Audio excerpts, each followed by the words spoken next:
먼저 26절부터 38절까지 말씀을 한 절씩 교독하도록 하겠습니다. 이 말씀은 살아계신 하나님 말씀입니다. 제가 먼저 읽겠습니다. 그 후 6달째에 하나님께서 천사 가브리엘을 갈릴리 나사렛 마을에 보내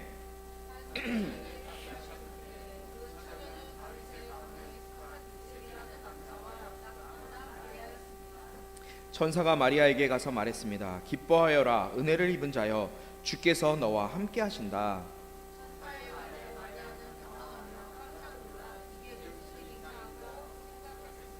그러자 천사가 말했습니다. 두려워하지 마라, 마리아야, 내가 하나님의 은혜를 받았다.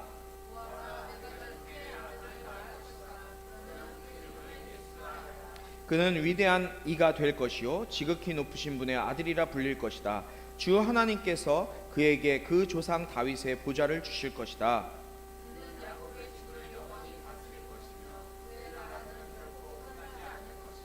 마리아가 천사에게 물었습니다. 처녀인 제게 어떻게 이런 일이 있겠습니까?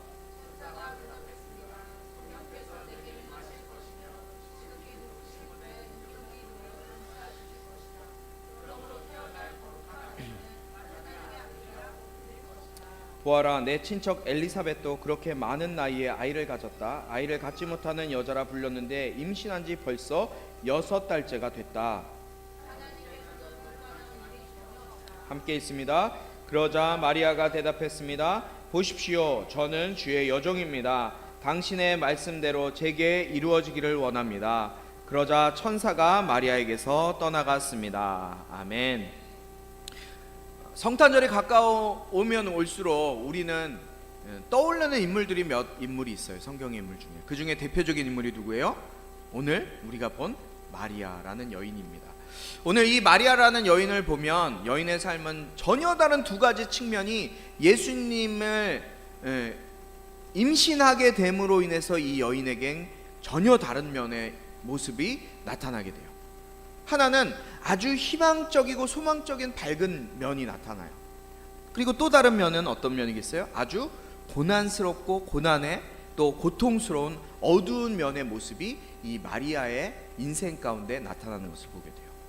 우리가 너무나 잘 알고 있는 것처럼 하나님의 천사가 갈릴리 나사렛이라는 시골 아주 촌동네에 살고 있던 마리아에게 찾아오게 됩니다. 이 마리아는 어떤 여인이었어요? 아주 시골이거든요. 저는 이 나사렛을 올해 3월인가요? 작년 3월에 가봤는데 정말 시골 마을이더라고요. 진짜 삐까뻔쩍한 곳이 하나도 없어요. 정말 시골 마을인데 이 마리아를 우리가 잘 아는 것처럼 이 마리아는 학벌도 별로 없었어요.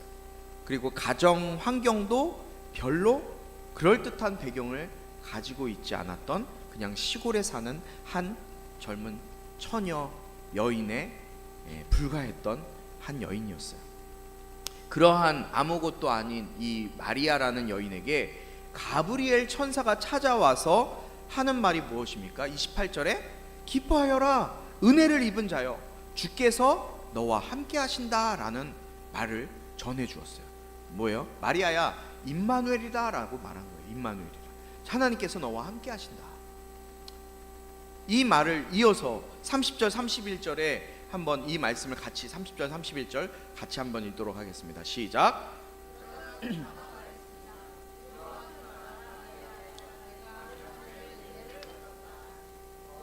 내가 잉태하여 아들을 낳을 것이다. 그러면 그 이름을 예수라 하여라. 아멘. 여러분, 이것은 엄청난 영광이에요. 네가 은혜를 입었다. 하나님의 은혜를 입었다 라는 사실, 이 하나만으로도 엄청난 축복이에요. 여러분, 여인의 특권 중에 하나가 뭡니까? 여자들만의 특권. 그렇죠. 아이 낳기 전에 뭐예요? 임신하는 거, 잉태하는 거. 잉태하는 능력이, 아이를 잉태하는 능력, 얼마나 신비로운 일입니까? 인간 속에 또 다른 인간이 자라나고 있는 것. 사람 속에서 사람을 만든다는 것은 이건 어마어마한 신비가 있는 거예요. 남자가 아무리 뛰어나다고 해도 어머니가 없으면, 여인이 없으면 이 땅에 태어날 수 없었죠. 이런 능력, 이런 고귀한 능력, 정말 귀한 능력은 여인에게만 있는 거예요. 그만큼 여자들은 복을 받은 사람들이에요. 믿으십니까? 여자들이 목소리가 이렇게 찍어요. 복을 받은 존재들입니다. 그런데 마리아가 잉태한 것인데 그것도 그냥 아이가 아니라 마리아는 어떤 아이를 잉태했어요? 하나님의 아들을 잉태했어요. 하나님의 아들. 그럼 마리아는 하나님의 아들을 잉태했어요. 세상을 다스리는 왕도 자기의 후궁들이 많이 있잖아요. 자기 왕비도 있고 후궁들도 있고, 그 후궁들을 통해서 뭐를 얻기 위해서 이렇게 많은 후궁을 거느려요? 아들을 얻기 위해서. 자식 중에 특별히 아들을 얻기 위해서 많은 여인들을 거느려요. 그러니까 세상에 이 여인들이 왕자 하나를 잉태하기 위해서 얼마나 치열한 암투가 벌어지는 것이 우리 대한민국뿐만 아니라 이 조선이 아니라 이 모든 세계 역사 속에 이런 왕위를 찬탈하기 위한 그런 일들이 얼마나 많이 벌어졌었습니까? 그것도 왕자를 잉태하는 것도 엄청난 영광인데 하나님의 아들을 잉태하는 것이라는 것은 이거는 말할 수 없는 영광입니다. 어마어마한 영광인 거예요. 그런데 그것도 생리적인 인간적인 관계에 의해서 아기를 임신한 것이 아니라 성령으로 잉태되었다라고 하는 거예요. 이것은 왕자를 잉태한 것보다 더 몇십 배, 몇백 배, 몇천 배 더 어마어마하게 큰 영광과 축복의 소식이었다는 거예요. 그래서 그런지 우리 캐톨릭에서는 마리아를 성인의 한 명으로, 그랬고 성모 마리아, 마리아 무오설 이런 것도 있을 정도예요. 마리아를 그렇게 숭배를 합니다. 어쨌든 이렇게 마리아는 어마어마한 축복을 받은 여인이었어요. 그런데 여기서 끝이 아니에요. 32절 33절의 말씀을 보니까 마리아에게 지금 천사가 이야기합니다. 그는 위대한 이가 될 것이요 지극히 높으신 분의 아들이라 불릴 것이다. 주 하나님께서 그에게 그 조상 다윗의 보좌를 물려주실 것이다. 다윗의 보좌를 물려주신다는 얘기는 뭐예요? 왕권을 이어주신다는 거예요. 그리고 그는 야곱의 집을 영원히 다스릴 것이며, 그러니까 이스라엘 그 나라를 영원히 다스릴 것이고 그의 나라는 결코 끝나지 않을 것이다 라는 축복의 말을 지금 천사가 이 마리아에게 해주고 있는 거예요. 누구를 잉태한? 예수를 잉태한 이 마리아에게 지금 이렇게 하는 거예요. 여러분 태몽 꿔보신 분 여기 계시죠? 우리 민성이 꿨어요? 기억 안 나죠? 저도 민성이 태몽 꿨는지 태몽 안 꾼 것 같아요. 우리 민성이. 이게 태몽, 여러분 태몽 또 용꿈, 돼지꿈 이런 좋은 꿈을 꾸면 어때요? 엄청 좋아하잖아요. 이런 꿈을 한번 꾸면 엄청 좋아한단 말이에요. 그런데 마리아는 이런 태몽이나 용꿈, 돼지꿈과는 비교할 수 없는 엄청난 꿈을 꾼 거예요. 천사가 직접 와서 위대한 이가 될 것이다. 너가 임신한, 너가 낳을 그 아이는 위대한 이가 된다. 지극히 높으신 분의 아들이라 불릴 것이다. 그리고 너희의 조상 다윗의 왕위 그것을 너에게 물려줄 것이고 그 왕좌는 영원히 끝나지 않을 것이다 라는 축복의 말을 지금 마리아가 들은 거예요.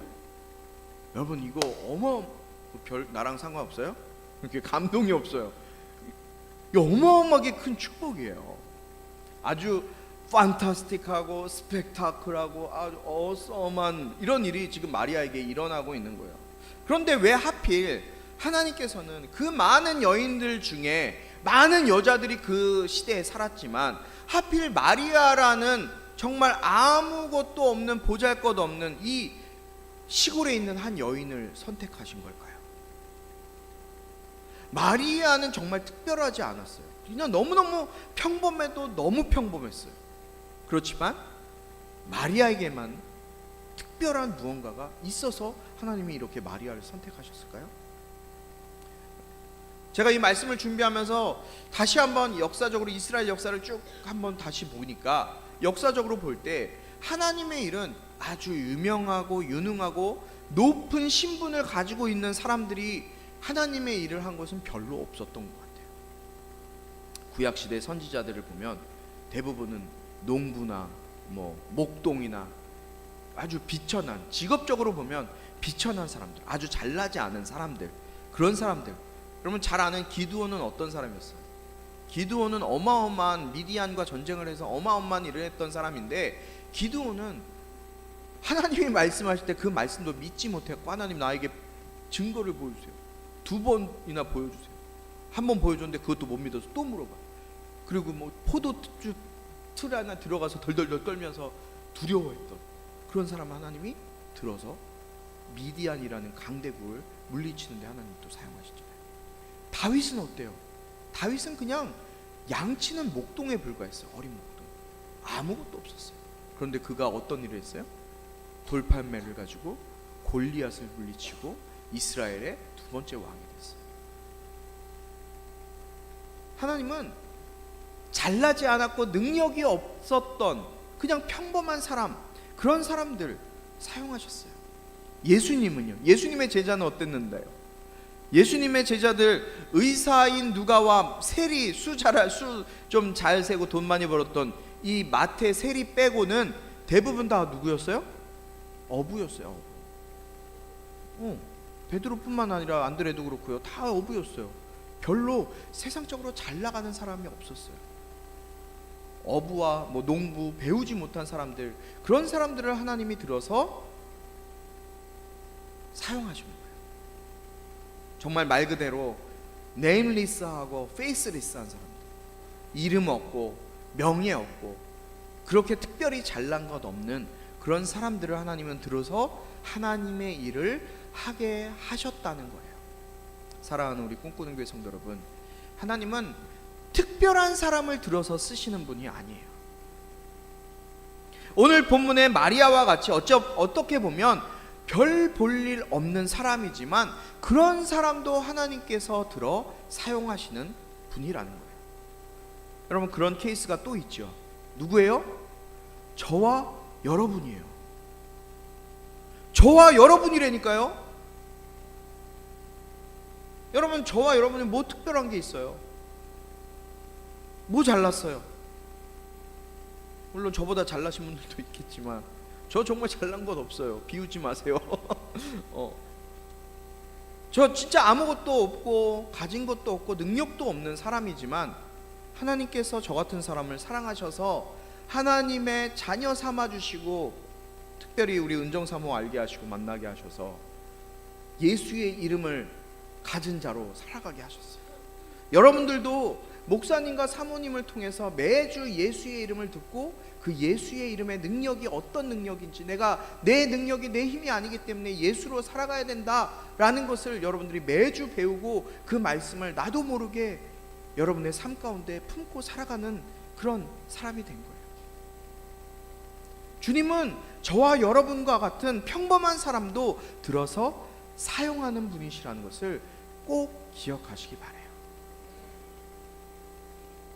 자, 지금까지 우리는 마리아는 아주 영광스러운 그 은총을 경험한 마리아였지만 아주 긍정적인 모습을 봤어요.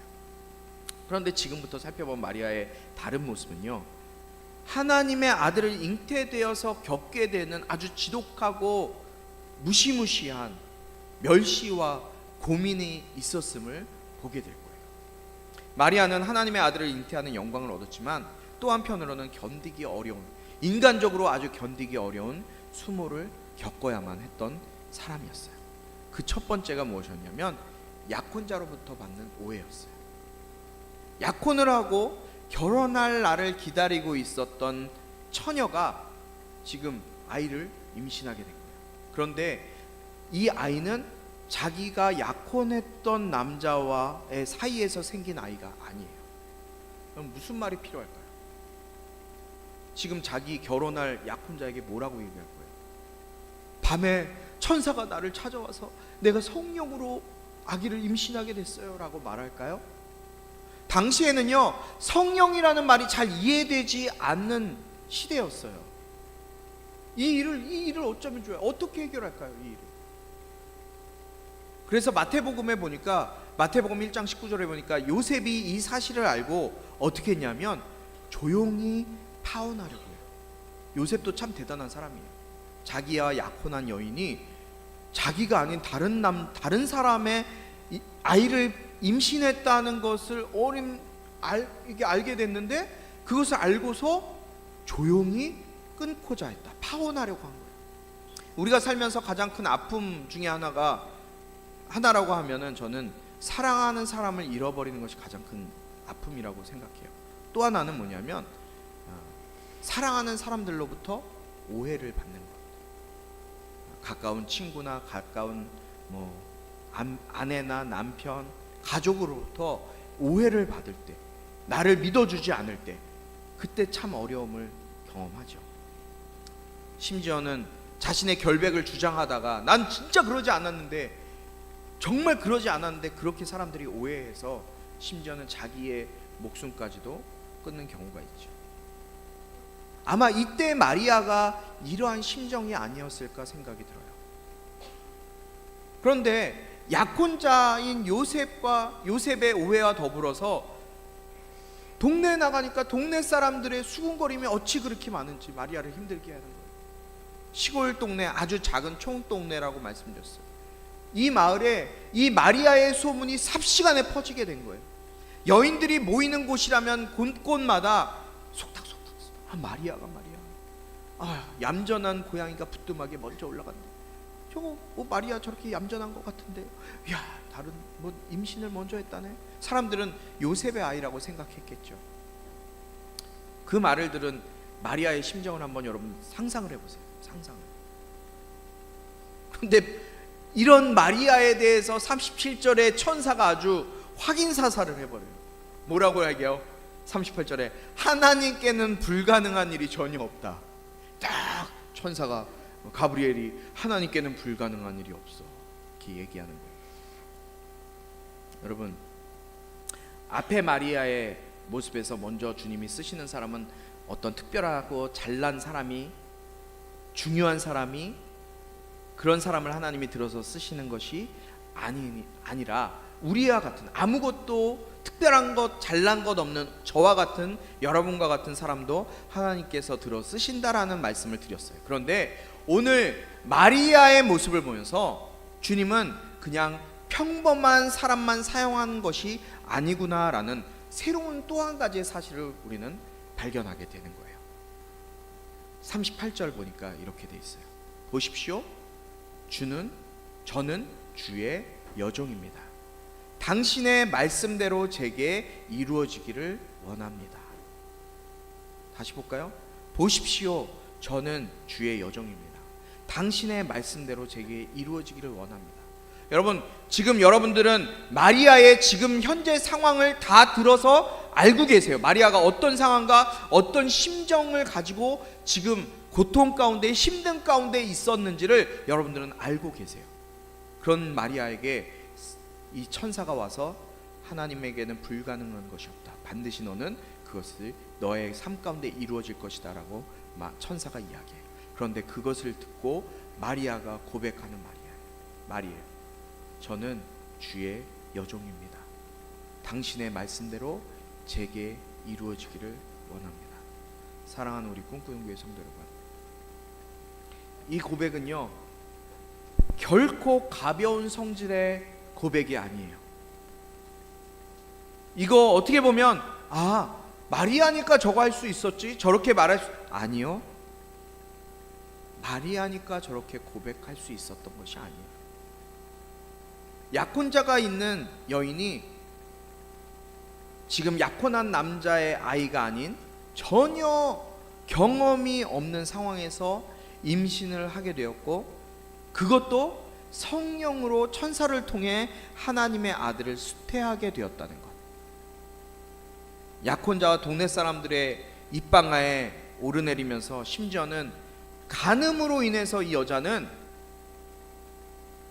간음한 여인이 되어서 돌로 쳐 죽임을 당할 수 있는 그런 사형 언도까지 받을 수 있는 상황에 있었던 아무런 경험 없고 우리가 흔히 말하는 스펙도 없고 백도 없는 그냥 한 여인이 한 이 고백은 주님이 이 여인을 선택하셔서 인류 구원의 역사를 이루고자 하시는 계획을 이루기에 충분한 것으로 저는 보고 있어요. 여러분, 마리아의 이 마지막 고백 있죠. 이 고백은 우리가 다시 한번 생각해 봐야 돼요. 마리아가 뭐라 그랬어요? 저는 주의 여종입니다. 여러분, 여기서 이야기하는 여종을 이야기할 때 그 여종이란 단어는요, 헬라어로 이야기하면 둘로스라는 단어예요. 둘로스는 지금 보시는 것처럼 종, 노예예요. 나는 당신의 종입니다. 노예입니다. 노예는 자신의 상황을 주장할 수 있어요? 자신의 생각을 주장할 수 있는 존재예요? 노예는요, 자신의 감정과 자신의 상황, 내가 이러니 주인님 잠깐만 기다려주세요, 이야기할 수 있는 존재가 아니에요. 그냥 노예는요, 종은요, 그냥 하나의 소유물에 불과합니다. 너 죽어? 그럼 죽어야 돼요. 너 이렇게 해야 돼? 해야 됩니다. 자기의 자아라는 것은 이들에게는 없는 존재예요. 마리아가 그렇게 고백해요. 저는 주의 여종입니다. 저는 내 뜻대로 사는 존재가 아닙니다. 주님의 말씀하셨으니 주님의 말씀대로 이루어 가십시오. 생각해 보세요. 여러분, 하나님은요, 저와 여러분처럼 아무것도 아닌 사람을 들어서 쓰시지만요, 또 하나는 마리아의 이 고백과 같이 주님, 저는 제 의지와 제 생각보다는 주님의 의지와 주님의 생각대로 살아가는 존재입니다 라는 고백이 있을 때 그런 사람을 들어서 사용하시는 거예요. 마리아의 이 고백이 없었다면, 누가가 이 말씀을 이렇게 고백하고 기록하지 않았다면 우리는 이 마리아에 대해서 오해했을지 몰라요. 그냥 하나님을, 예수님을 낳은 아주 위대한 존귀한 사람, 물론 그것도 맞아요. 그러나 마리아는요, 우리가 계속 말씀을 하나님 나라를 본 거죠. 내 의지, 내 욕심, 내 뜻대로 살아가는 것이 아니라, 주님, 나는 내 뜻이 없습니다. 나는 내 힘대로, 내 생각대로, 내 계획대로 살아가는 존재가 아닙니다. 주님의 뜻대로 살아가는 존재입니다 라고 고백하는 존재가 될 때, 주님의 말씀대로 제게 이루어지기를 원합니다 라는 고백이 저와 여러분의 삶 가운데 나타날 때 하나님 나라가 여러분의 삶 가운데 이루어지게 되는 거예요. 오늘 이 말씀을 듣는 저와 여러분 모두는 나로 인해 살아가는 존재가 아니라, 나는 죽고 내 안에 그리스도께서 사시는 삶을 살아가며, 오늘 이 마리아의 고백과 같이 주님, 나는 주님의 여종입니다. 주님의 말씀대로 이루어지기를 원합니다. 고백할 수 있는 믿음이, 고백이 저와 여러분 가운데 넘치기를 예수 이름으로 축원합니다. 우리 잠시 이 시간 눈을 감고 함께 기도할 때, 주님, 이 마리아의 고백이 나의 고백이 되게 하여 주옵소서. 주님, 내 인생 내가 계획하고 내가 준비하고 내가 설계한 인생을 살아가는 것이 아닌데, 주님, 나는 왜 그렇게 나를 못 놓고 하나님께 맡기지 못하고 예수님께 맡기지 못하고 내 뜻대로 살아가는지 모르겠습니다. 주님, 이 시간 마리아의 고백이 나의 고백이 되게 하여 주옵소서. 주님의 종이오니 주님의 말씀이 내 안에 주님의 뜻대로 이루어지게 하여 주옵소서. 이 고백이 나의 고백이 될 수 있도록 주님 역사하여 주옵소서. 우리 주여 한번 부르시고 함께 기도합니다. 주여, 아버지 하나님, 아버지, 오늘 이 마리아의 고백이 나의 고백이 되게 하여 주옵소서. 주님, 내 뜻대로 사는 인생이 아니니 아버지 하나님의 뜻대로 살아가는 주님의 종, 주님의 노예로 살아갈 수 있는 인생 되게 하여 주옵소서. 아버지 말씀은 계속해서 내 안에 내가 사는 것이 아니요 내 안에 그리스도께서 하시는 삶을 살라고 말씀하시는데, 나는 내 안에 나를 죽이지 못하고 내 뜻대로 살아가려고 하는 내가 내 인생의 주인 되시는 삶의 모습이 너무나 많이 나타납니다. 주님, 그 모습을 이번 성탄절을 준비하며 아버지 하나님, 내가 죽고 내 안에 그리스도께서 사시는 삶을 살아내는 우리 모든 꿈꾸는 교회 성도들이 되어질 수 있도록 아버지 붙드시고 인도하여 주시옵소서. 이들의 삶 가운데 주님 찾아주셔서 예수 내 구주, 예수 내 주인 되시는 삶이 될 수 있도록 역사하여 주시옵소서. 하나님 아버지 감사합니다. 이 마리아의 고백 우리가 다시 한번 마음 가운데 새기기 원합니다.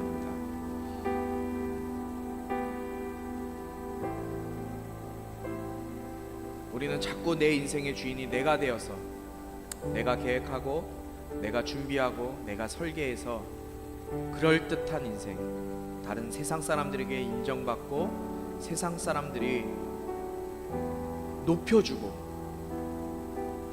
세상 사람들의 입에 좋은 사람으로 기억되기를 바라는 그런 마음으로 살아가려고만 하는 그런 인생이 우리의 인생입니다. 그러나 주님, 오늘 이 마리아의 고백이 우리의 고백으로 변화되기 원합니다. 주님, 나는 없고 내 안에 오직 그리스도께서 사시는 삶을 살아내는 우리 꿈꾸는 교회 모든 성도들 되게 하여 주옵소서.